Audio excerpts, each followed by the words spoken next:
So I think there's two routes that I think are like the kind of like the good way to go. And again, just my advice. But I would say, one route is, okay, I know that I want to start a company, or I have an idea, but I just don't know what it is yet. But it has to do with, it has to do with entertainment. Like one day I want to write my own show or something, or it has to do with marketing. One day I want to run my own marketing agency. So to try and get a job in that vein, so that you can really start, maybe it's a lower tier job, but so you can really start learning the tools and starting to figure out. And one of the cool things, if you do that route, is then you can get a lot of mentors that are in your industry and people, and start really making connections, so that in 2 to 3 years, when you do finally have your idea and it's finally in your head and you know how you want to do it, you have a lot of people that now you do have some of those connections because you've been working in that industry and you've kind of become an expert on those things. So I think that's a really good route. Ooh, yeah, malfunction, fixing it. Okay. Yeah. And then the other route that I think is, to figure out something.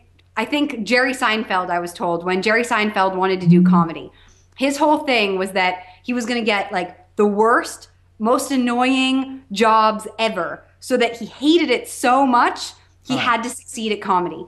Because I think, so like he would get like the worst dishwashing jobs, so that he just hated this dishwashing job so much that when he left to go do comedy stuff, he was like, I better be awesome tonight, because I better make my jokes so good. I better make people laugh. I got to hustle to get another job because I don't want to have to do that dishwashing job.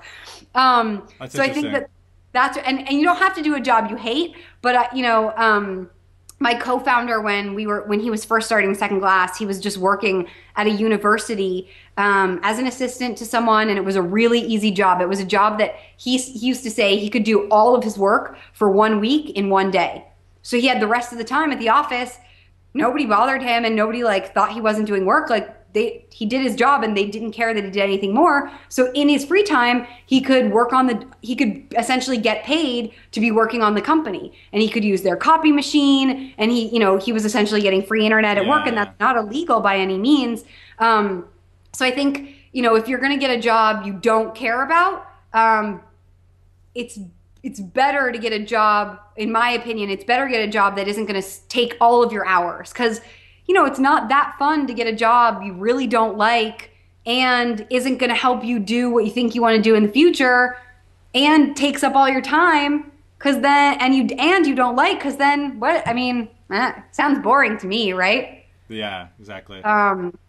And I think people would be surprised. There are definitely things you can strike a balance. You can find that balance between something that will be working towards the skills. Maybe it's even it's an office job, but it's a boring office job, but you figure out a way that you find a boring office job that is going to teach you really important computer skills. Like you don't know Excel maybe, and you can find a really boring office job that's going to teach you to be really good at Excel. So when you start a company, you're really good at numbers, and you can figure out the numbers of how to run your company.